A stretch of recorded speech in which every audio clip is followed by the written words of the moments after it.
अगले 1 साल में आप आने वाले 100 साल का राजा बन सकते हो, अगर आज जो चैलेंज मैं आपको देने वाला हूँ उसे पूरा करने की हिम्मत आपके अंदर होगी तो। देखो, आज के इस वीडियो में मैं जो भी कुछ बताऊंगा ना तो आपने पहले कभी सुना होगा, ना ही मैंने खुद कहीं बताया होगा। ये बात सिर्फ और सिर्फ आपके और मेरे बीच की होगी और रहेगी, क्योंकि अभी मैं कुछ ऐसी बातें बताने वाला हूँ जिन्हें फॉलो करने के बाद आपके अगले 100 सालों की बंद किस्मत का ताला खुल जाएगा और आपका टूटा सपना भी आसमान छूने लगेगा। अगले 1 साल को हम 365 दिन की तरह देखेंगे।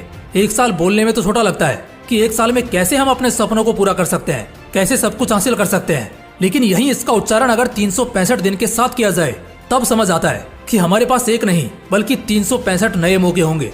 तो सबसे पहली बात कि तुम्हारे पास यहाँ से 365 नए मौके हैं, वो मौके जो तुम्हें बदलने के लिए काफी हैं। याद रखना, अगले 365 दिन का फिलहाल एक टारगेट तो रखना ही है जो हर दिन का होना चाहिए कि तुम्हें किसी से कोई मतलब नहीं रखना है। इस मतलबी दुनिया में जो भी किसी के पीछे बेवजह भागा है ना, वही आखिर में रोया है। एक अंधा भी जिस दिन दुनिया को देखने के काबिल हो जाता है ना, सबसे पहले वो अपनी उसी छड़ी को फेंकता है जिसने हमेशा उसका साथ दिया। ये दुनिया इसी तरह की है, जिस पल में मतलब छूट जाएगा हर इंसान का तुमसे लगाव टूट जाएगा। इसलिए अगले 365 दिन कम से कम 1 साल के लिए सेल्फिश होना सीख जाओ। कोई पार्टी करने बुलाए मत जाओ, आज मुफ्त का खिलाकर कल उसी को जताना और सुनाना आदत है इस दुनिया की।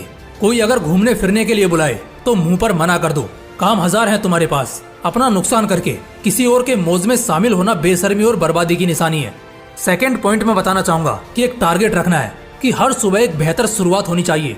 हर दिन की जो सुबह होगी वो शानदार होनी चाहिए। अपने इस 365 दिन के चैलेंज में हर सुबह बवाल होगी। शुरू के कुछ दिन में तुम अपने हर दिन का यही गोल रखोगे। शुरू के कुछ दिन, जैसे कि मान लो हम कल से इस चैलेंज को शुरू करते हैं, तो कल से अगले 10-15 दिन हमारा टारगेट होगा कि हमें एक फ्रेश और स्ट्रॉन्ग मॉर्निंग को एक्सपीरियंस करना है। और मैं फिर बता रहा हूँ, ये पूरे साल की सबसे बेस्ट बात होगी। नंबर 3, खुद को हर दिन बस 1% इम्प्रूव करना है। शुरू के कुछ दिनों में जो अभी मैंने 2 नेचर बताए उसकी आदत तो हो जाएगी तुम्हें। ठीक उसके बाद बस एक काम करना है, हर दिन जब भी सुबह उठोगे या बिस्तर छोड़ोगे, बिस्तर के सामने एक बड़े से कार्डबोर्ड को चिपका कर रखना है जिस पर लिखा होना चाहिए I will change my self 1% today. इससे तुरंत तुम्हारे दिमाग को एक आइडिया आएगा कि आज तुम्हें 1% बदलना है। साइकोलॉजी और साइंस दोनों ने इस फैक्ट को सर्टिफाई किया है कि अगर आदमी हर दिन खुद को सिर्फ 1% बदले तो भी वो अगले 1 साल बाद आज के मुकाबले 38 गुना बेहतर हो जाएगा। 1% से मेरा क्या मतलब है? 1% से मेरा मतलब है कि मान लो अगर आपको 8 बजे सोकर उठने की आदत है तो अगले दिन सुबह आज से सिर्फ 2 मिनट पहले उठने की कोशिश करो। जी हाँ, अगर आप पानी कम पीते हो तो जितना पीते हो ना, अगले दिन उससे सिर्फ 50 मिलीलीटर ज्यादा पियो।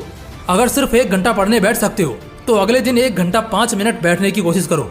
देखो, आदतें ना तो एकदम से बनती हैं, ना ही एकदम से छूटती हैं, और यही इसकी खासियत है कि इंसान आसानी से बिगड़ता भी नहीं है और सुधरता भी नहीं है, लेकिन बिगड़ने के बाद सुधरना मुश्किल हो जाता है। ऐसे में अगले 365 दिन के लिए ये टारगेट सेट कर लो कि एटलीस्ट आपको 1% डेली बदलना है। फिर देखना बेहतर से बेहतरीन हो जाओगे। पॉइंट नंबर 4, हर हफ्ते के लिए कोई मिशन प्लान करो। बिना मिशन के जिंदगी बोरिंग हो जाती है, लेकिन वहीं अगर कोई मिशन हो तो हर पल जीने की एक्साइटमेंट लगी रहती है। अब तक मूवीज में मिशंस को देखकर बहुत थ्रिल मिलता होगा, और उसी तरह का थ्रिल अब तुम रियल लाइफ में भी एक्सपीरियंस करोगे, लेकिन किसी मूवी के फिक्शनल कैरेक्टर से नहीं बल्कि रियल लाइफ के असली हीरो से, और वो तुम खुद होगे। 365 दिन में टोटल 52 हफ्ते होते हैं और हर हफ्ते का एक मिशन, मतलब 365 दिन के 52 मिशन। हर एक मिशन तुम्हारी लाइफ, तुम्हारे करियर, तुम्हारा सेटिस्फेक्शन, तुम्हारा स्पोर्ट्स या तुम्हारे किसी भी प्रायोरिटी की चीज से रिलेटेड होना चाहिए। मिशन कुछ इस तरह से हो सकते हैं, जैसे अगले 1 हफ्ते के लिए मुझको फिजिक्स का ये कॉन्सेप्ट 100% क्लियर करना ही है। अगले 1 हफ्ते के लिए मुझको एटलीस्ट अपना आधा किलो वजन कम करना है। अगले 1 हफ्ते के लिए मुझे बाहर का कुछ भी ना खाते हुए सिर्फ और सिर्फ हेल्दी खाना है। अगला 1 हफ्ता मेरा अपना 1 हफ्ता होगा जिससे मैं अपने पूरे 1 महीने के लिए स्ट्रॉन्ग स्ट्रेटेजी बनाऊंगा, जिस वजह से इस पूरे 1 हफ्ते में ना तो मुझे कहीं बाहर टाइम पास करने जाना है और ना ही किसी को अपने पर्सनल स्पेस में घुसने देना है। कुछ इस तरह से और भी शानदार मिशन आप तैयार कर लोगे जब पेन और पेपर के साथ उस मिशन को लिखने बैठोगे। लेकिन उस पेपर के कॉर्नर में लिख देना कि अगर ये मिशन फेल हुआ तो इसकी पनिशमेंट भी तुम्हें ही झेलनी होगी, जिसमें तुम कुछ भी लिख सकते हो, जैसे फोन या लैपटॉप अगले 1 हफ्ते तक बंद, अपने पसंद की कोई भी डिश खाना बंद, या किसी से भी मिलना जुलना बंद। ऐसा बहुत कम लोग कर पाते हैं, तभी तो बहुत कम लोगों में इस लेवल का सेल्फ कंट्रोल देखा जाता है, और इसी वजह से वही लोग अपने अपने फील्ड के बाप बनते हैं, मजबूत खिलाड़ी कहलाते हैं। इन चीजों की प्रैक्टिस तुम्हारे अंदर सेल्फ डिसिप्लिन को पैदा करेगी, और एक बार ये आ गया ना तुम्हारे अंदर तो बस फिर समझ लेना अच्छे दिन शुरू हो गए। पॉइंट नंबर 5, आज का काम आज ही करना है। स्टूडेंट्स को मैं एक बात बोलना चाहता हूँ, ये जो महीने होते हैं ना जनवरी फरवरी के, ये पढ़ाई करने के लिए नहीं, रिवाइज करने के लिए होते हैं। तुमने पूरा साल क्या किया? सिर्फ काम को टालते रहे। आज जो पढ़ना था वो महीनों तक यूं ही पढ़ा रहा। यही फर्क होता है एक एवरेज स्टूडेंट और एक टॉपर में। एवरेज स्टूडेंट जब पढ़ना चालू करता है ना, तब तक एक टॉपर 3 बार तक अपनी किताब खत्म कर चुका होता है और अब वो रिवाइज करने बैठा होता है। ज्यादातर स्टूडेंट्स जो स्कूल जाते हैं और खासकर जो कॉलेज जाते हैं, ये साल के 10 महीने तो कुछ नहीं करेंगे और जनवरी में एकदम से जब रातों की नींद उड़ेगी तो बस पास होने लायक पढ़ना शुरू कर देंगे, जिससे कम से कम पास हो जाए बस। यही तो दिक्कत है दोस्त। आज का काम अगर आज ही कर लेते हो तो कभी जिंदगी में तुम्हें कोई परेशानी नहीं होगी, कोई तकलीफ नहीं होगी।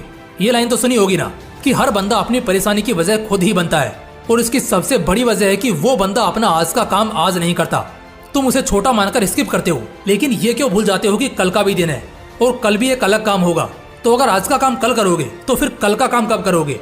लेकिन क्या सच में कोई आज का काम भी कल तक कर लेता है क्या? नहीं, आदमी आज का काम उस काम के आखिरी डेट में करता है, और इसीलिए लोग डिप्रेस्ड होते हैं और फेल हो जाते हैं। यहाँ से एक और पक्की कोशिश करनी है कि अगले 365 दिन के इस पूरे अभ्यास में हर दिन अपना काम उसी दिन को कर लेना है। सिर्फ ये करना तुम्हें बहुत लोगों से बहुत आगे पहुंचा देगा। पॉइंट नंबर 6, नेगेटिविटी को अपनी जिंदगी से इरेज करना सीखो।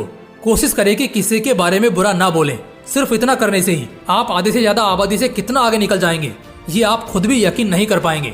दुनिया नेगेटिविटी और टॉक्सिसिटी को नापसंद करने का दिखावा करती है, लेकिन साला हकीकत तो ये है कि वो खुद ही में टॉक्सिक है, नेगेटिव है। जब तुम हमेशा अपने बारे में गलत सोचोगे कि तुमसे ये नहीं हो पाएगा, हमेशा दूसरों की चुगली करोगे, तो ऐसे में घंटा तुम जिंदगी में कुछ उखाड़ पाओगे। अगले 1 साल तक हर दिन सुबह उठने से लेकर रात को सोने तक किसी के बारे में भी गलती से भी गलत नहीं बोलना है। जो इंसान दूसरों के लिए जहर बनाता है ना, वो खुद ही पहले उस जहर से तबाह होता है। सिंपल सा फंडा समझ लो दोस्त। किसी के बारे में कुछ भी उल्टा सीधा बोलना या नेगेटिव बोलना छोड़ दो, फिर जितने तुम्हारे अच्छे रास्ते होंगे ना, वो खुलना शुरू हो जाएंगे। तुम तरक्की पर तरक्की करना शुरू कर दोगे और कभी भी फ्रस्ट्रेटेड मूड के साथ खुद को नहीं झेलोगे। दोस्तों, अगले 1 साल की बात है। हाँ जी, बस 1 साल। 1 साल के लिए खुद को भट्टी में झोंक दो, अगले 100 साल का राजा बनने के लिए। जबरदस्त कहानी उसी की बनती है जो जबरदस्त संघर्ष को रचता है। अगर 1 साल की कुर्बानी से 100 साल की बादशाहत मिलती है तो दोस्त, ये कुर्बानी जचती है। 1 साल बस। इन पॉइंट्स में वो राज है, वो दम है जो तुम्हें फर्श से अर्श तक सीधा पहुंचाएंगे। और हाँ, अगर आप शुरू में 365 डेज का चैलेंज नहीं ले सकते तो आप 21 डेज, 90 डेज या 180 डेज का चैलेंज ले सकते हैं। ये सभी वीडियोज आपको स्क्रीन पर दिख रहे होंगे। तो जो भी चैलेंज लेना है उस पर क्लिक करो, वीडियो देखो और चैलेंज एक्सेप्ट करो। बाकी फिर मिलते हैं ऐसे ही एक और बवाल वीडियो के साथ। जय हिंद, जय श्री कृष्णा।